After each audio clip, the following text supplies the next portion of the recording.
guys, my name is Jess McDonald. It's the 10th of April and you're tuned in to GameSpot News. Let's get into it, shall we?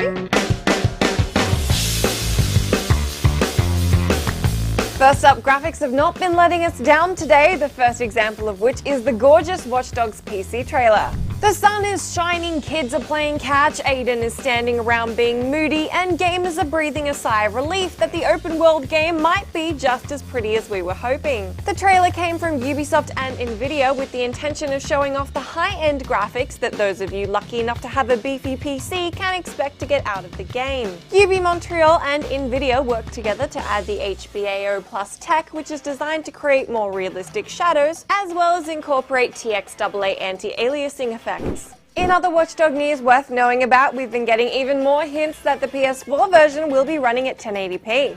The latest suggestion has come in the form of a video interview, which has since been set to private but was seen by CVG, wherein Ubi Cinematics animation lead Lars Bond said 1080p is the plan for the PS4, although he didn't give specifics on the Xbox One. In reference to the various platforms, Bond said, "At its core, the game is the same experience on current gen and next gen consoles. Of course, there are nuances to it. We're utilizing Xbox One to its full capabilities, and the same with the PS4, of course. So I know that, as far as to my knowledge, on PS4 it will run in Full HD. Before we wrap on the graphics type news for today, it is well worth your time to check out the trailer for The Last of Us Remastered on PS4. The announcement trailer mainly focuses on the fact that the hugely popular game took home more than 200 Game of the Year awards, and it gives players a brief glimpse as to what we can expect out of the PS4 visuals. Take a look and let me know if you're impressed or not just yet.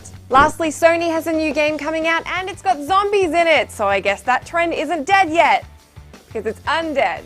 Not only are there zombies, but the game, entitled H1Z1, is also massively multiplayer and set in a post-apocalyptic world. Sony Online president John Smedley tweeted that gamers should be able to get their hands on the title soon. The game takes place 15 years after the outbreak of the fictional H1Z1 virus, and players will need to face up against the infected, wild animals, and other survivors. So far, you can expect a sandbox game with scavenging and crafting elements. There's also the addition of player-owned buildings, the ability to light things on fire, and an in-game economy, which is likely to bring out a fairly interesting diplomatic system of allies and enemies. Let me know if you're at all interested to pick this one up and what you reckon the next craze is going to be once we're done with zombies.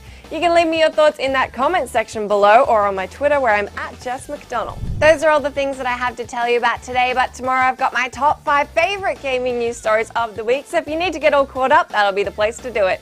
I'll see you then.